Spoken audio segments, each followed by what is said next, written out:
Hi everyone, it's Miss Beth from the Cuyahoga Falls Library, and I want to welcome you to Family Maker Morning. Each week we'll be reading a story and handing out materials that you can use to make things and create and let your imagination go. So to get signed up for that, go to our website at www.cuyahoga-falls-library.org and click on the calendar tab, and it'll take you to where you can get signed up for that. So this week's book is called The Most Magnificent Thing by Ashley Spires.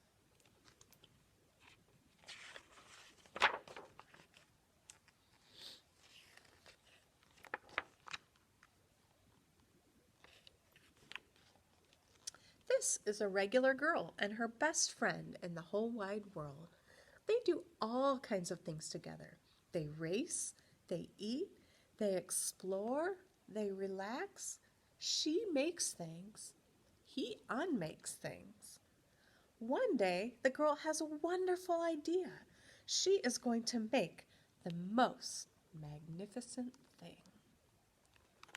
She knows just how it will work. She knows just how it will look. All she has to do is make it, and she makes things all the time. Easy peasy. First, she hires an assistant.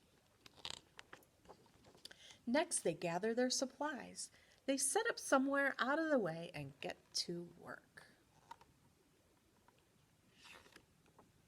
The girl tinkers and hammers and measures while her assistant pounces, growls, and chews. When she is finished, she steps back to admire her work. She walks around one side. Her assistant examines the other side. It doesn't look right.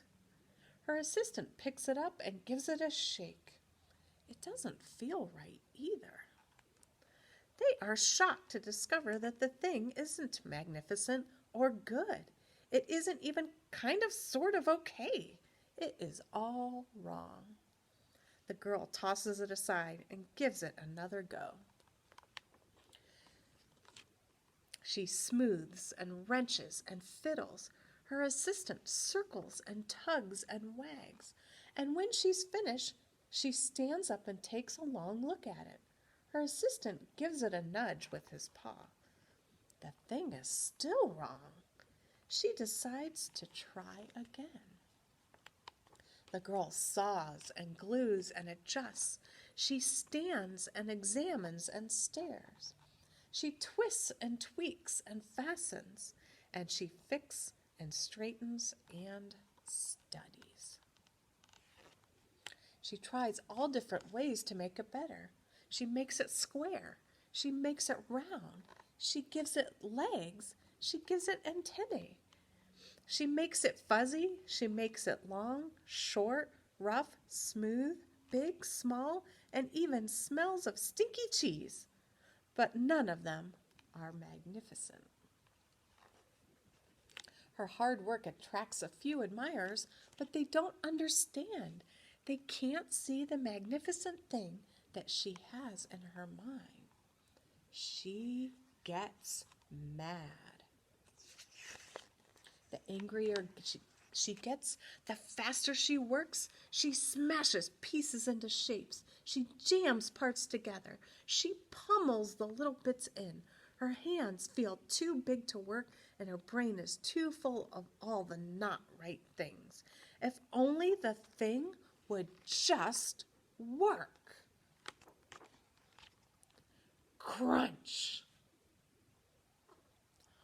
The pain starts in her finger, and it rushes to her brain, and she explodes. It is not her finest moment. I'm no good at this. I quit. Her assistant suggests a walk. It's not much help at first, but before long she starts to feel different. Bit by bit, the mad gets pushed out of her head. As they stroll along, she comes across the first wrong thing she made. The bad feelings are about to start all over again. Then she notices something surprising. There are some parts of the wrong things that are really quite right. The bolts on one, the shape of another, the wheel-to-seat ratio of the next. There are all sorts of parts that she likes. By the time she reaches the end of the trail, she finally knows how to make the thing magnificent. She gets to work. She works carefully and slowly, tinkering, hammering, twisting, fiddling, gluing, painting, and her assistant makes sure there are no distractions. And this guy right here says, "This is the perfect thing to ward off bears." And she says, "This will stop that leak." And this little guy says, "This one's all wet." The afternoon fades into evening. Finally, she finishes. She alerts her assistant. And the pair take a good long look. It leans a little to the left, and it's a little bit heavier than expected. And the color, well, that could use a little bit of work too. But it's just what she wanted. They climb aboard and take it for a spin. They are not disappointed. It really is the most magnificent thing. And that's The Most Magnificent Thing by Ashley Spires. Thank you so much for listening, and we can't wait to see what you come up with your maker materials. Thanks so much, everybody. Bye-bye.